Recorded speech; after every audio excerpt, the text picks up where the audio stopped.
And good evening, folks.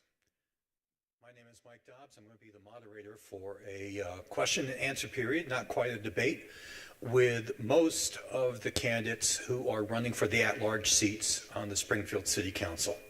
And we're doing this live from Springfield Technical Community College, and we really appreciate their cooperation and for their hosting us for this evening.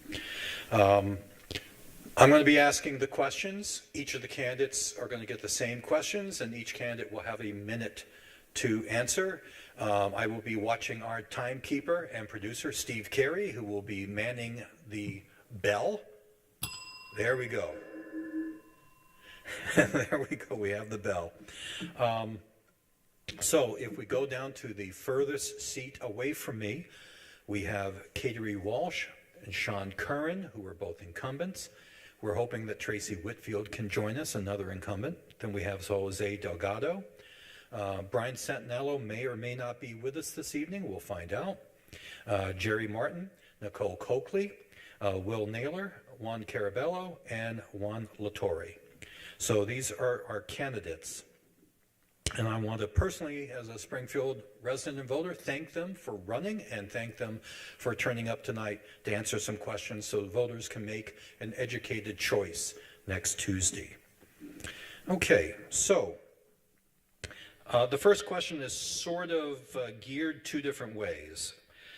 For the incumbents, I'm going to ask them why we should return you to office. Specifically, what have you accomplished during your last term?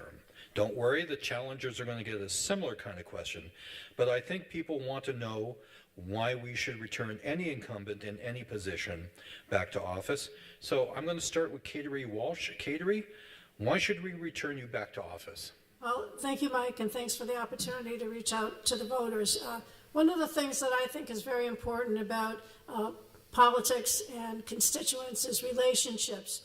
And I have been able to develop relationships not only with my constituents, but also within City Hall. And I think having those relationships makes it much easier for people to be successful when they call us in and want help with all the quality of life issues that face them. So I have made, I think it's fair to say, many good friends across the city that I've helped, and I want to continue to help them. All right. Sean Curran, why should we return you to office, and what have you accomplished during your last term? I hope that my presence on the City Council has refocused the body as a whole onto city issues. When I first became a City Councilor, the City Council was voting on resolutions such as nuclear proliferation and even foreign policy issues. And really, it's a city body, and we need to focus on city issues that benefit the citizens of Springfield, like lowering their property tax bills as well as lowering their water rates. So I hope that my presence on the council has really rerouted the council body as a whole onto city issues and to work on issues in the city like increased economic mobility for all. Thank you, Sean. Okay, for our challengers, I'm going to sort of retool this question. You've heard from the incumbents. Now, what are you challengers bringing to the City Council if voters put you there? And so we're going to start that question with Jose Delgado. I'm no stranger to this community. I've been working in this community for many years in both the public and private sector. So I bring that experience to the table. I've worked on local and state government, but I've also worked in nonprofit and in the private sector. And so what I'm bringing is years of community work, a track record of working well with others, not just the folks that are connected, but folks that are in our communities and our neighborhoods. And I'm not afraid to roll my sleeves up to get work done in this city. So I think voters should vote for somebody who's humble, who comes from both being raised by a single mother and has been a first-generation college student and has had to work hard to get to where I'm at. And so I'm somebody who's working for all of the residents, but I'm using that track record and that experience and bringing that to the table. Okay, thank you. Jerry Martin, what are you bringing? So first off, thank you all for joining us tonight. It's a great evening to get us all excited for next Tuesday. I'm running because I believe we need new energy and new ideas. I think the status quo hasn't always worked out in our favor, and we need somebody who's beholden to nobody and who's going to be their own person and their own advocate. I really would love to continue to make Springfield a great place to raise a family and to start their lives and encourage young people to start their lives here. I also want to make life better for lifelong residents. I want to make Springfield safer, more affordable, and to spur economic development. So I hope you give me a chance, and I think we need new energy and new ideas. So thank you. Thank you. Nicole, what about Hi. you? Hi. As a mother of 5, living here in the city of Springfield, finishing my doctorate degree, working full-time and still trying to make things happen, I'm bringing you a new voice to the table, someone that's passionate about the changes needed here in the city of Springfield, someone that's full of integrity and speaks about what she's going to do and make sure she gets it done. So I'm not giving you false hope. I'm letting you know that the work that I am committed to and I'm about to put into the city of Springfield will continue, and I will not give you false hope, like I said, because I'm a person of integrity and want to make sure that the job gets done here in the city of Springfield. All right, Will. Yes, I believe that my candidacy has been an inspiration to many generations. I once was a menace to society, but now I'm a minister in society. So my life has been an example of transformation. I have an impeccable track record of community service. I've spearheaded many countless public health awareness initiatives down through 25 years of community-based outreach service. I've helped to reduce the number of deaths in our community through HIV, Hep C, providing health services to them. I've been a part of the opioid prevention and overdose prevention team, where we distributed Narcan and we prevented many of our brothers and sisters from dying. I've helped many countless families in our community. That's time. Thank you. Juan? To be direct, I bring commitment and lifelong service. Since high school, I've been volunteering with the Junior ROTC, the Air Force Junior ROTC out of Central High School. I went on to join the military and serve there, went to Iraq in 2005. And when I came back, I joined Team Rubicon and do disaster relief around the world. And I just want to continue that service with the city. And myself, along with a few people up here, we do a lot of food serving and trash pickup throughout the city. So we just want to continue to service and help the people. My mother still lives in Springfield, so I just want to continue to service as much as I can.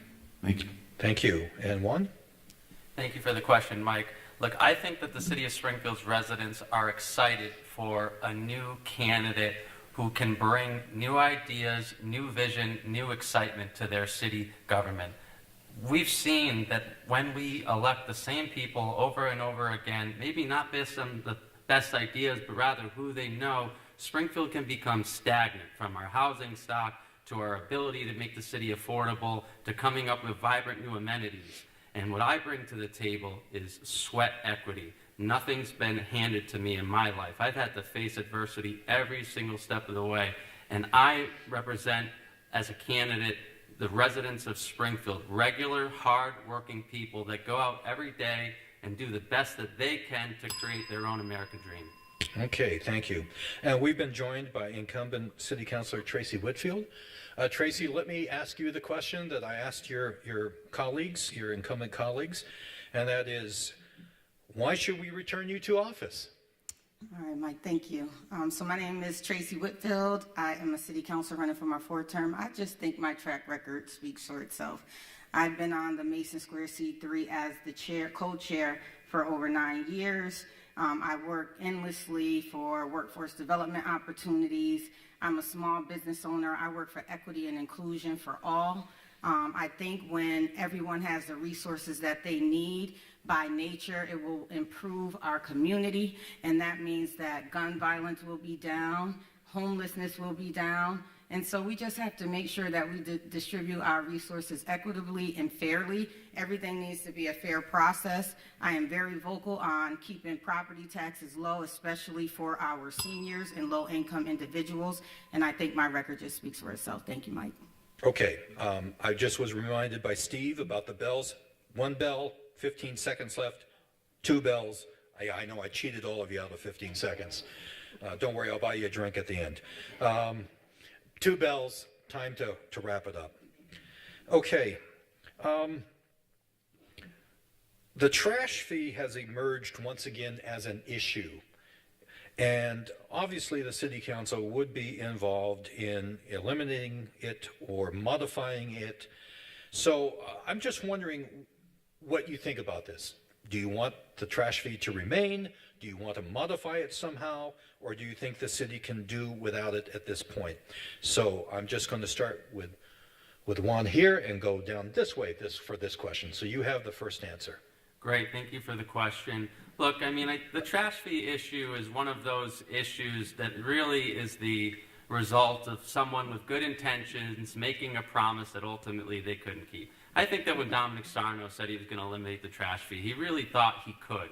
And then when he looked at the financial situation going on in the city at the time, just coming out of receivership, the guidance given to him was it didn't make sense to eliminate the trash fee. So we pay what I believe is a very fair trash fee. There's a pretty significant discount for our seniors, and if we had the opportunity to modify that so that we could expand it to an earlier age, that's certainly something I'd be in favor of.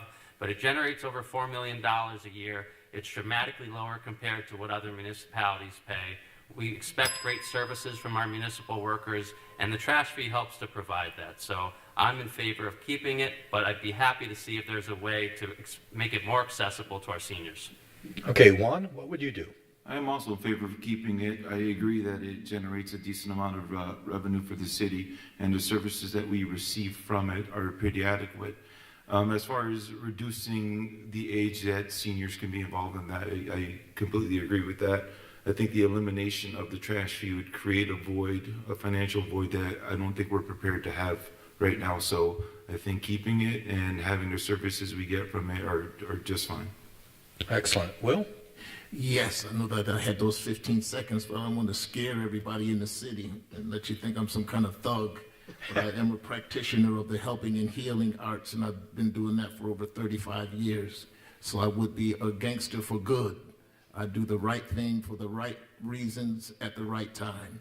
And so as far as the trash fee, I would be in favor of doing a feasibility study to examine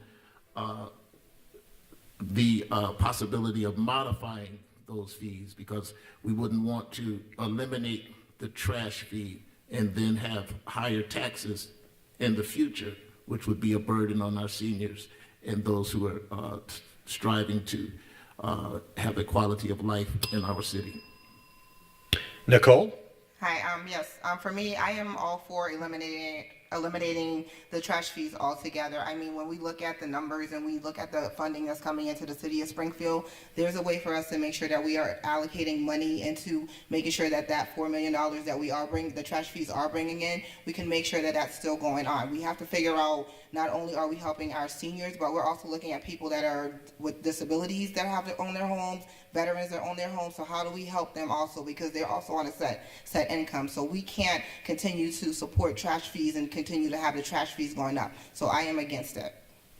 Okay. Jerry? So yeah, Nicole said that we bring up around $4 million with the trash fee. That's not an insignificant amount of money.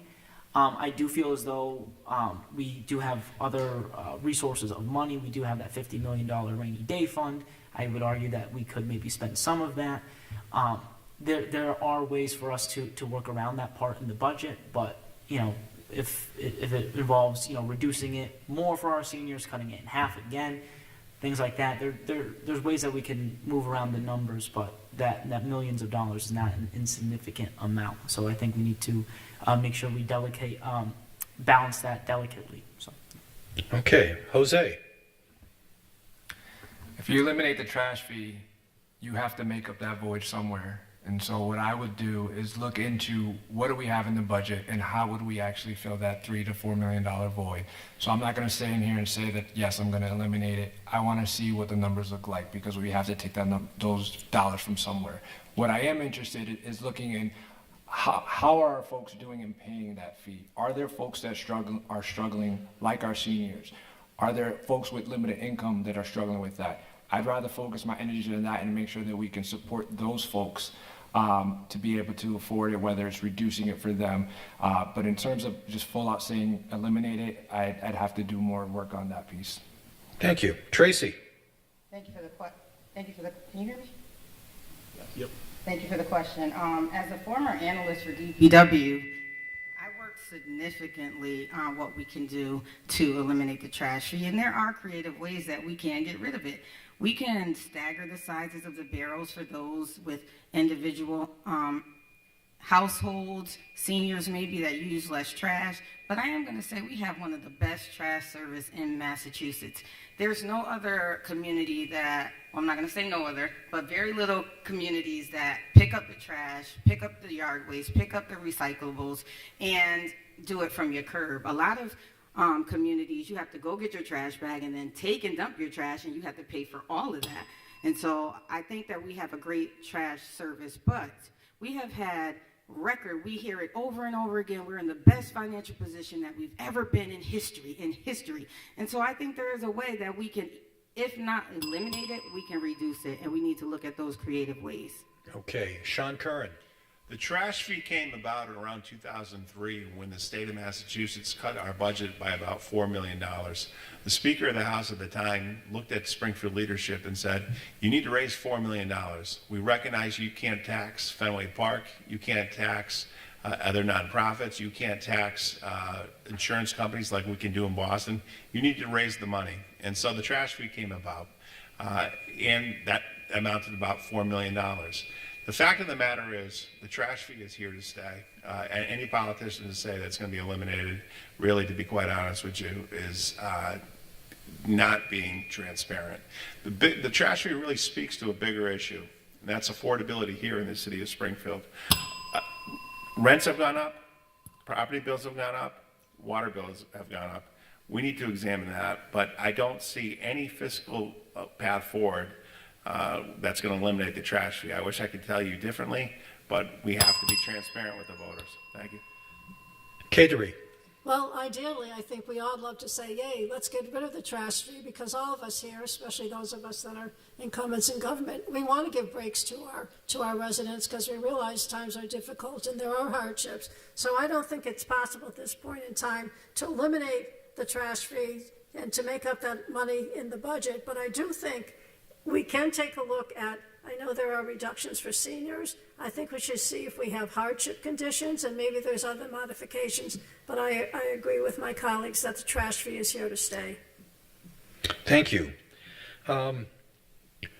We've had a couple of revenue streams come into the city in the last few years that sort of have made a difference. We have a revenue stream from MGM, and we have a revenue stream from the 4 adult use cannabis facilities.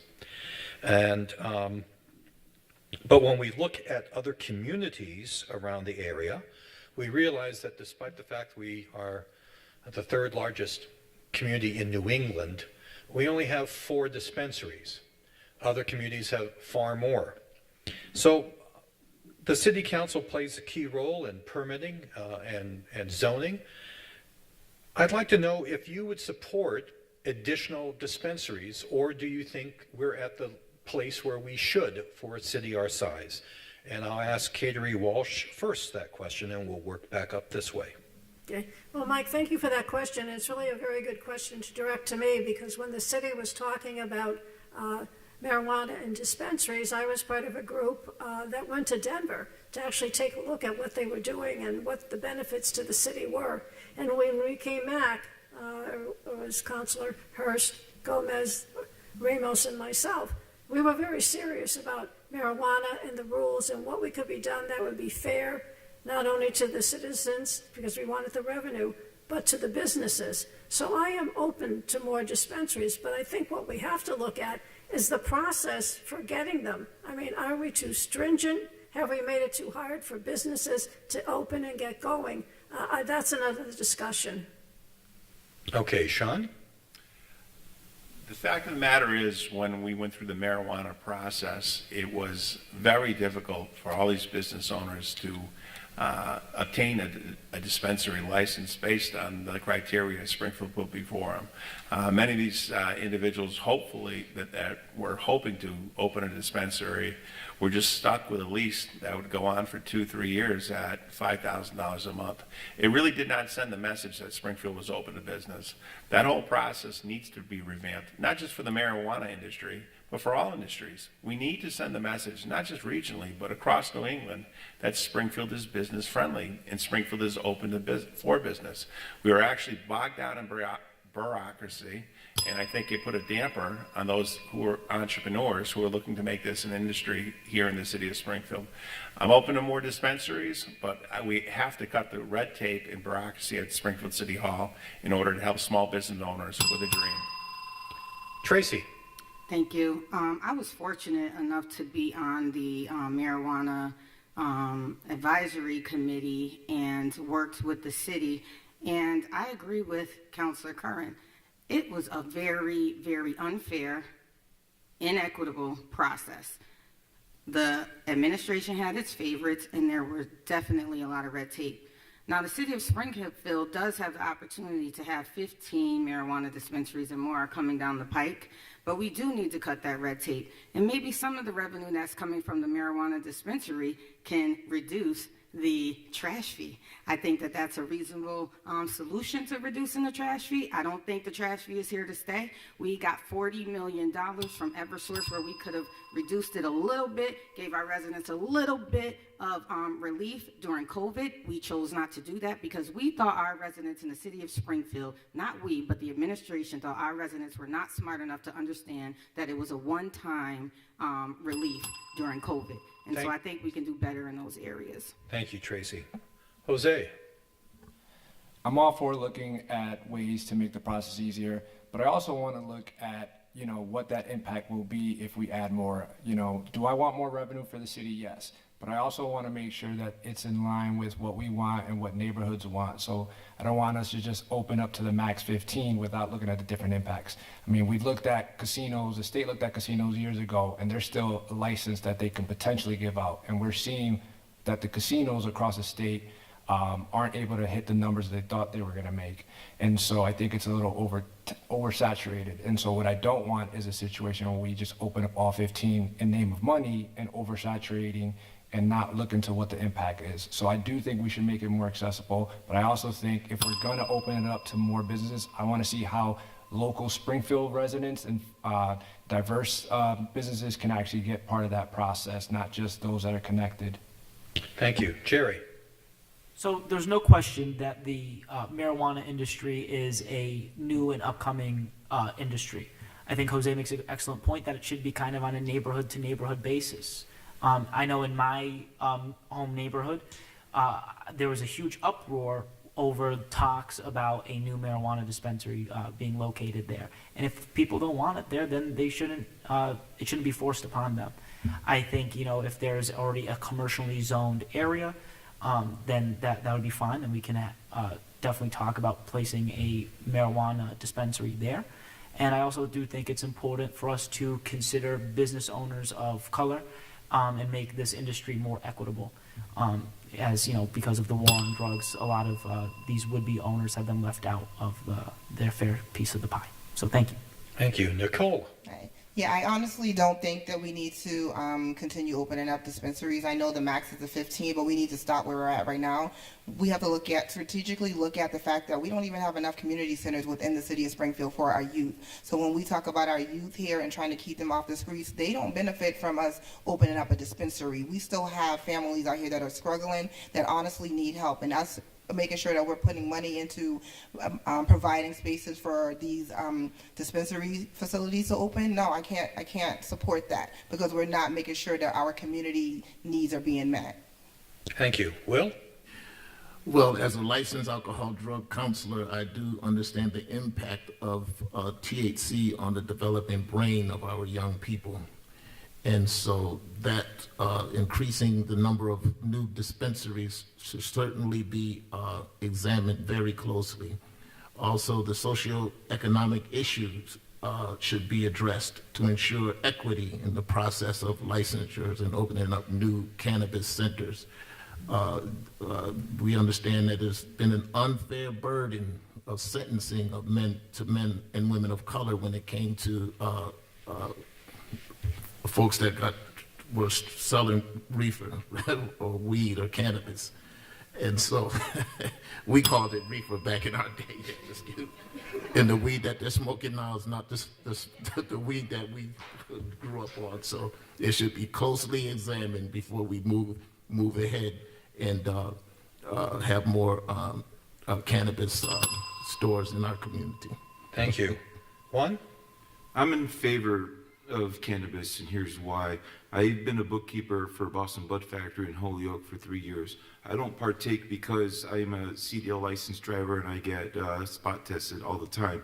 And I didn't really participate before anyway, but Marine Corps and all. So when we tried the process, we were in limbo for 2 years, paying the $5,000 a month and the licensing fees and trying to get on board with it. And it was just tough. And it's not just the city with the red tape, it's the state with the CCC. They don't make it easy. But also, 15 is not the right number. We don't want to saturate a market and make it so people can't make a decent profit so their business can thrive. And the state does have a social equity program that helps individuals of low incomes, and they also run expungement programs for people who are wrongfully convicted, or however you view it, and they're able to get their lives back and continue and grow. But the money, the tax revenue you get from cannabis, it can't be ignored. Thank you. And Juan? Thanks, Mike. You know, when I ran for the city council in 2021, I wrote a letter to the editor, and it was entitled, "Has the Green Rush Passed Us By?" And 2 years later, I can say emphatically, yes, the green rush has passed us by in the city of Springfield. And because of the red tape that we put up in our city and the process that we went through it and everything that went wrong, I don't see us ever getting to 15, even though we have that option personally. I think the market is near saturation. You're seeing these shops open up in Connecticut. They're already in Vermont. We've already seen Trulieve exit Holyoke. We've seen the first facility close in Northampton. So I'd like to see more in the city. I just took a tour of Six Bricks last week. I mean, if our dispensaries are like that in terms of the work that they are doing to promote social equity and restoring some of the, historical injustices that have been created in society through cannabis use, I think that's a real win for the city of Springfield. But we've got to cut the red tape because the investment required to open a dispensary is dramatic in Massachusetts. Thank you. Folks, I'm sure that if you've watched any city council meeting or a series of meetings, you understand that besides permitting and zoning issues, a key part of the city council's responsibility is budgetary. It's the mayor creates a budget, but the city council must pass the budget. And although the city council can't add to the budget, they have to approve it, they can take something away. So my question to all of you, and for the incumbents, this may be weighed toward them, but it's not my intent to weigh anything toward them, is how familiar are you with budgeting, and how much are you willing to really get into the weeds to look at a municipal budget and to determine if a department head is really getting what he or she needs, or that a program is getting properly funded? So Juan, I'll start you off with that question. Thank you, Mike. I'm very familiar with it. In fact, the last couple of years, because the city council had not implemented public meetings where they could seek input on the budget, I started having my own public meetings where I would go through the entire budget, read it, understand it, and open up a Zoom call to all residents, because I felt there was a gap in the city council's, willingness to, relate and speak with the public about the budget. And as a taxpayer, I'm very concerned that over the last 8 years, we've seen property taxes on average increase over $1,100 because the city budget has grown by over 54% in the last 10 years, while the growth of population of the city of Springfield has hovered around 2% increase. So I am absolutely going to get into the weeds, and I'm just going to ask every department head the same question that you and I ask one another at home as in our own lives. What are your wants and what are your needs? And we really have to look at the wants and say, how do they weigh against the ability of our residents to afford to live in the city of Springfield? Juan, what's your answer? I'm no stranger to budgeting. I worked at Mass Mutual for 7 years in the IT expense accounting field, and I love getting in the weeds. It's one of my favorite things to do, actually. And when you drill down to the details, you really begin to tell different stories and understand what can be done, what can't be done, and so forth. But I love doing it. We were in charge of $360 million at Mass Mutual, our group specifically. And I think it's important to understand the needs of the people, make that connection, be as transparent as possible, but also understand that you can't always spend, and some cuts have to be made and conversations have to happen, but transparency is key for that. So I'm ready to go in the weeds. Okay, Will? Did you say smoking weeds or go in the weeds? Oh, good. So we're off the weed question. Yes, that was the previous question. I think, having a sense of humor is important in our city. I have observed the city council meetings, and, I just want to applaud certain council persons that has the courage to stand up and question the budget and the city heads that come forth to bring their budgets and so forth before the council. And so it takes courage. It takes courage to stand up and insist on transparency. It takes courage to do the right thing at the right time. It takes courage to stand by your convictions and do the thing that's right for the citizens of Springfield. So, yes, I would display that courage if I had the opportunity. Thank you. Nicole? Hi, yes, I'm familiar with budgeting, and I come from working on a nonprofit, doing a lot of grant work and writing grants, so yes, I'm very familiar with it. And if you ever had to work with Council Whitfield, you better follow the money. So I learned a lot from doing a lot of work with her, so it's really important for us to make sure that money is being allocated correctly and look at these numbers and know how much money, how often are these money being allocated, and why is it being allocated? Because a lot of people don't follow up to make sure that individuals or organizations that get the money are doing what they say they're supposed to be doing. So it's important that somebody is following up to make sure things are getting done here in the city of Springfield. And it's not favoritism. It's not just because I like you or because you run with a certain group, this is why you're getting this money. That's unfair to our community members. So at this point in time, it's time for us to make change. Thank you. Jerry? Yeah, so arguably the budgeting process is one of the most, if not the most important job that we have to tackle. Because primarily this is people's salaries. These are people's livelihoods. Not only is this employees at City Hall, but these are our firefighters, our police officers, and the people that make our city go round. So when it comes to the budgeting, again, we have to talk to these departments. What exactly do they want? How can we incorporate that into the budget? I remember talking to the firemen union. They talked about how some of their gear, their body armor, their fireman uniforms, when they're exposed to the elements, it does create these cancer-causing chemicals, and it's a little bit outdated. So where in the budget can we tunnel some of that money to them, to projects like that, and just that makes these people's jobs a lot better, a lot easier, and more equitable, more fair. Okay, Jose.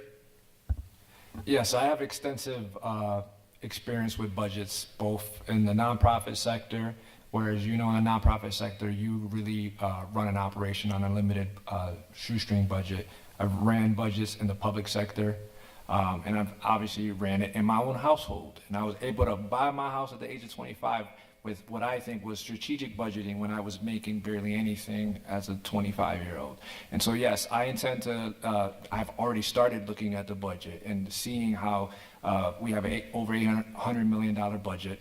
2/3 of that obviously goes to the school department through Chapter 70 funding, but I definitely want to get deeper into the line items. I want to engage with city agencies and department heads on what their needs are, and they obviously all have needs. And obviously, if we had an open checkbook, we could write it off, but we've got to make strategic investments in our city that are going to prosper and make us go forward in the future. So yes, I intend to do all that work as a city councilor.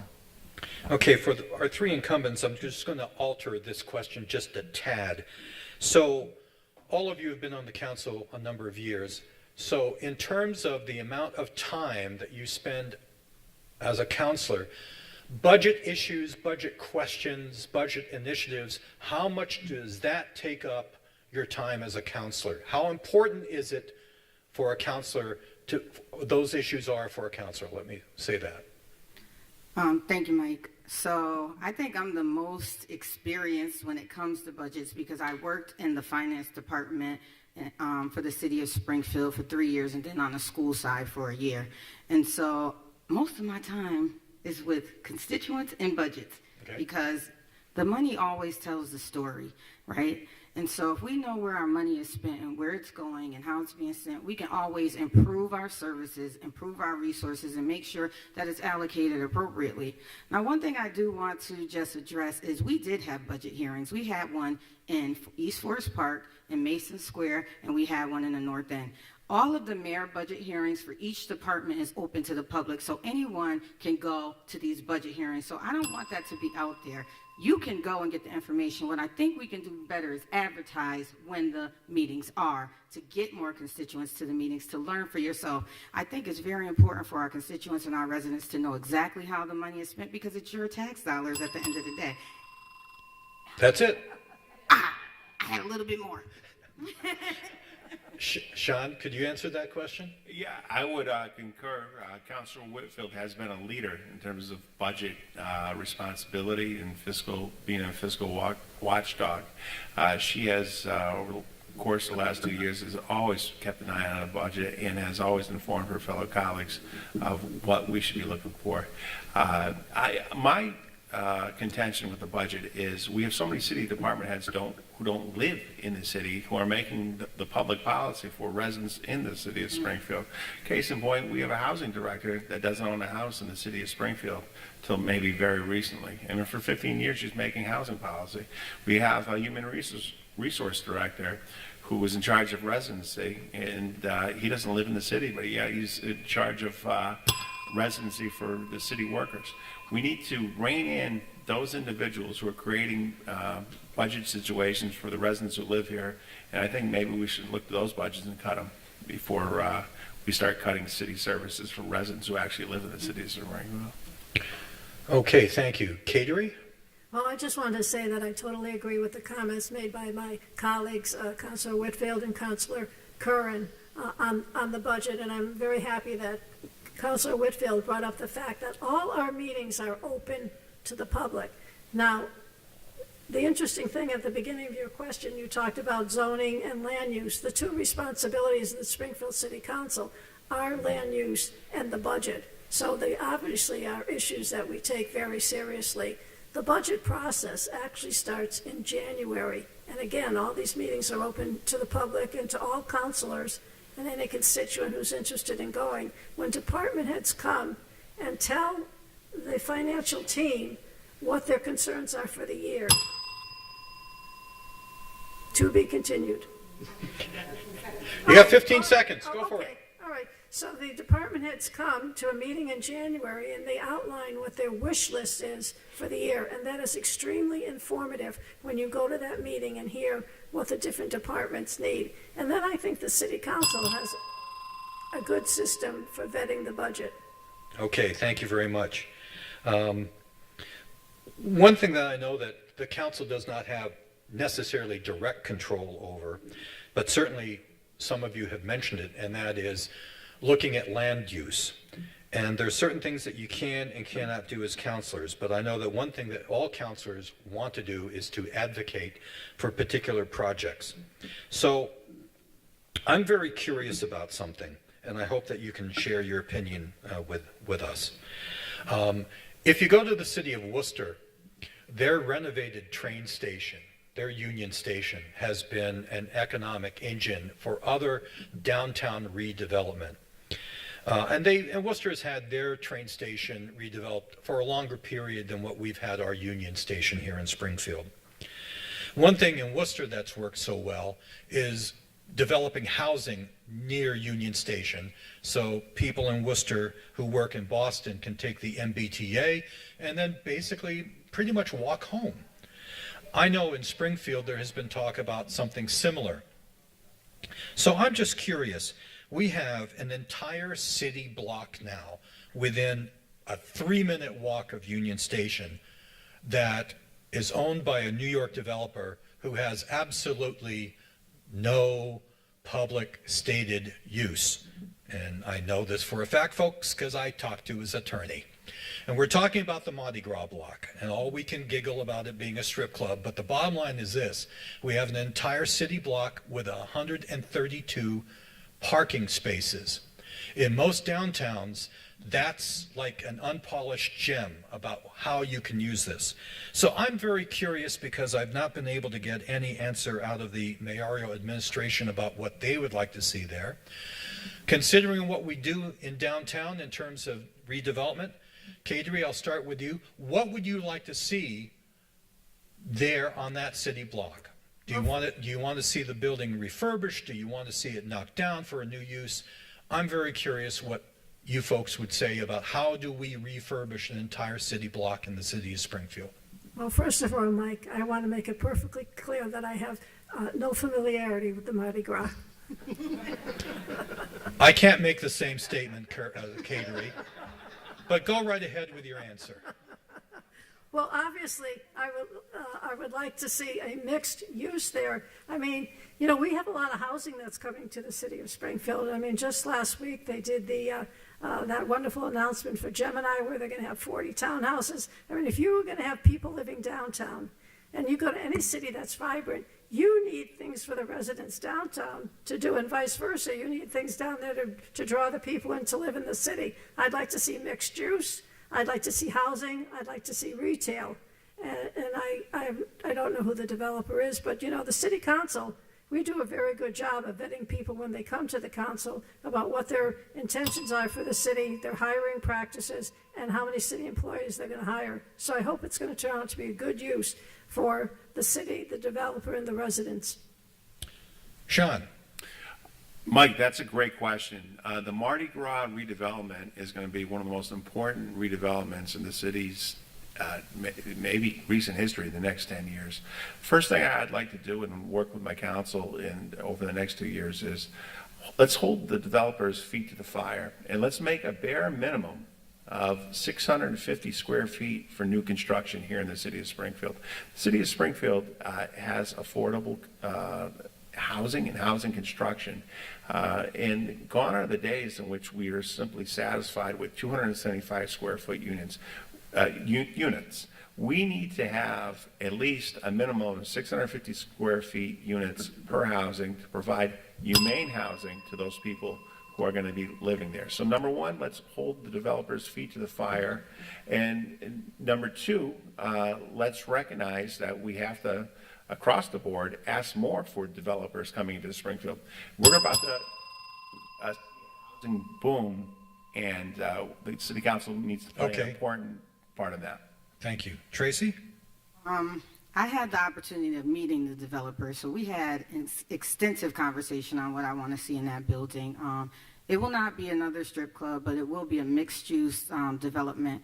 And what I stress upon is when we create the housing, we want to make sure that it's quality, affordable housing. We want market rate, but we also want low-income and moderate-income apartments in that building. And when we think about mixed use, how is it going to benefit the community? I am here to hold all developers' feet to the fire. They come into our community, then they have to get back. And so when they come for their special permit, what are you doing for our community? I want to make sure that they hire all developers of all races. I want to make sure that they make sure that they're giving to our youth of the community, make sure that they're keeping the neighborhood safe, and make sure it's quality, because we gave money to some market rate developers, and I went and took a tour of their building, and it was crap. And I couldn't believe it was market rate, and it was crap. Thank you. Jose? I agree with you, Mike. I think that what I've seen is Worcester has flourished tremendously through their Union Station and rail. And I was actually one of the early advocates for North-South rail when I was in college, being one of the only people under 40 years old. So I would love to see our Union Station. I would love to see East-West rail come here so that I can actually take a train to Eastern Mass and not have to drive in that traffic. When it comes to that specific building, I don't think it should be knocked down. I think it should be refurbished. Obviously, there's a tremendous housing need, and we've talked about that.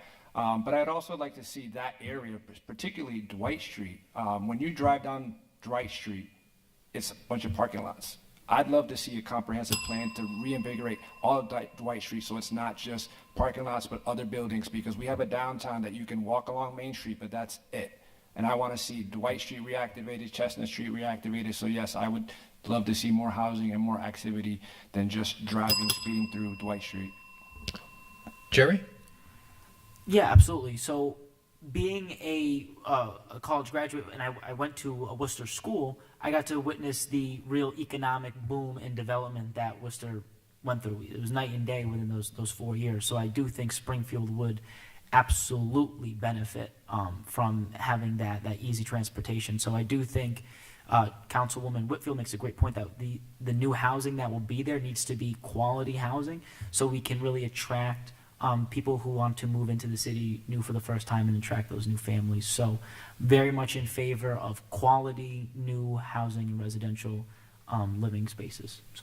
Thank you. Nicole? Yes, I would love to see housing there. And on top of that, because we have so many small business owners and a lot of cooks within the city of Springfield, I would love to see us add a food market there to bring people, more visitors here to want to spend money in the city of Springfield. So a food market and some tiny homes, some type of housing would be great to see there. Thanks very much. Will? Let me just say that I admire the courage of Councilwoman Whitfield in her insistence on accountability and transparency when it comes to programmatic funding and initiatives, and her expertise in economic development. And I certainly wouldn't let her stand alone in the council chambers if I had the opportunity to serve, if it's the right thing to do. And as far as the Mardi Gras building, I would consider transforming that abandoned warehouse to turn it into a mini Eastville Mall, for instance, as an incubation startup business for our young people and small businesses. I would like to see it also help to remedy the number of affordable housing and rental units to address our city's need of increasing housing in our city. Thank you. Juan? Housing. I think I grew up downtown and I bounced around there as a youth when I left the Marine Corps, and it's changed a great deal. I love that Big Y has moved in there and they have a market there, and it's just a couple of blocks away, so I'd love to see housing go in there. But again, like the incumbents are saying, you have to hold the developers' feet to the fire, much like the problem that Northampton had with someone holding on to licenses and kind of holding establishments hostage. We need these developers to get in, have a plan, and make quality and low-income available units and make that area thrive. But we also need a police force action team down there as well to make sure everything's safe and you're able to leave your apartment and go 2 blocks on Worthington and go to Big Y and come back with groceries, not be harassed. So there's a lot of work to be done, but yes, hold their feet to the fire, and we need the housing desperately. Okay, and Juan? Thanks, Mike. This is what really excites me as a city council candidate, the opportunity to be a member of the government, to help facilitate this major type of investment to re-beautify another building in downtown Springfield. And you mentioned Worcester. You know, one of the things I'd love to do as a city councilor is get all 13 of us together and take a trip up to Worcester for the day, because they are making a lot of things happen in a larger city with a smaller budget than Springfield, and the growth just keeps coming. And I want to see their great lessons applied to Springfield as well. I think mixed use is very appropriate. We absolutely need more housing in the city, and I'd love to bring in that developer with an economic council of advisors in the city of Springfield, small, medium, and large business owners that are already established in the city. Let's get together in the room and come up with some really creative ideas. I mean, I love housing, I love mixed use, but I think if we broaden the number of people that can work with this developer, we could get something really exciting that we're not even considering here that would really generate traffic into the downtown area. All right, thank you. Ladies and gentlemen, this would be your final question. I know that all of you have been very active in your campaigns, going out, talking to people, attending candidate forums, knocking on doors. And by the way, I want to congratulate you for getting out there and doing the work, because regardless of what happens on Tuesday, you've given it your all, and that's very, very important for all of us to acknowledge. So what have people been saying to you? I'd like you to identify the number one thing that voters in Springfield that you have met have said to you is their issue, the issue that concerns them the most. And also, if you could say, and realizing that the city council does not have the powers of the mayor, what you would like to try to do to address the issues that people have said. So what is the number one issue, and how would you advocate for a solution? Juan, we'll start with you. Thank you again, Mike, for the question, and I appreciate the opportunity to speak with all of you tonight. Look, I've been canvassing in every single neighborhood in the city of Springfield, and the number one issue is and will continue to be public safety. I think Springfield is a beautiful place, and I think on the whole it is a safe place. But when you look at the type of crimes that we have in our city and the uptick in murders this year and where they've occurred across the city, no one is immune to it. And so as your next city councilor, I'm going to work hand in hand with our public safety, our mayoral administration, my fellow city councilors, our religious leaders, our community leaders, and our residents to come up with solutions that are unique for every neighborhood, because every neighborhood has different concerns when it comes to public safety. My goal as a city councilor is to ensure that our public safety is both effective and transparent, because we can't be safe collectively as a city until everyone has trust in our public safety, and I will help to restore and deliver that trust to our residents. Thank you. Juan? Ditto. No, I'm just kidding. So public safety is going to be probably most of our interest. But I have a mother that went on walks all the time, and she lives on Summer Avenue. And we were born and raised on. Well, I was born and raised. She wasn't born and raised there. On Central Street, and there was just a lot of crime, a lot of drugs selling on the corners and stuff like that. But when we moved to Summer Avenue, she used to go on walks all the time. And she used to do some pretty impressive laps around the city, and now she doesn't. She's scared. Gun violence, the dirt bikes that were insane. She almost got hit by one, and it's just rampant. But I am a big supporter of our emergency services. I want them to have the funding and the resources they need to succeed. So I'm a big proponent of just backing the blue and the fire services, but public safety is going to be the biggest issue. If we're going to do all these projects and redoing this and making everything beautiful and all that, public safety is going to have to be number one to make all of that happen. Okay, Will? Let me answer that question with all gravitas. Gun control and gang violence and reducing the number of deaths and homicides in our community. Over the past 35 years, I've been an ordained minister with Holy Redeemer Cathedral, and I have been with families who I've gotten midnight calls to go down and give the last rites to our teenagers and young men. I've had to preach sermons and funerals for gunshot victims, and a lot of the blood that's been spilled in this city has been some of my relatives and nephews and so forth, and some of them have been shot and all of this. So, the flow of tears and blood, needs to be addressed through creative initiatives to address mental health, the economic development, create jobs so that it can reduce stress and anxiety among our young people and our citizens in the city of Springfield. Nicole? Yes. For me, knocking on doors and talking to community members, strengthening the relationship between our community and the police department has been of a real concern for our community members. They feel like they are not being heard. They feel like they're unsafe, and I just let them know that as an admin for Mason Square C3, they need to start attending these meetings that they're being invited to. But one thing that they continue to say is we don't hear about it. So making sure that the resources that are out there are available to community members, and making sure they know where to get the resources, where to go at to find it, and making sure it's accessible and readable and understandable is really important, because resources are put out there, but they have no idea how to navigate the internet, how to navigate to get to where they need to and to get the services they need. And like Mr. Naylor said, he spoke on mental health. A lot of individuals within the community, they don't know where to go at. They don't know how to ask for help. So making sure that the resources are accessible for our community members is also important. Thank you. Jerry? Okay. Well, I was waiting for my cue. But yes, so to echo a lot of the points made from my colleagues here at the table, one of the biggest things that I've heard knocking doors is gun violence and overall public safety. To give State Representative Ramos credit, I think one of the best ideas that he had while he was running for mayor was the idea of a gun court. This will expedite the process, the legal judicial process, in cases revolving around gun violence. So it can really speed up the process and make sure that those who have illegal firearms and whatnot are held accountable, while also maintaining people who practice their Second Amendment held true. Also, I would love to sponsor and advocate for continued efforts of community policing, officers entrenched in our neighborhoods with these C3 meetings, and really building that neighborhood presence so people feel comfortable telling them what the issues are. Thank you. Jose?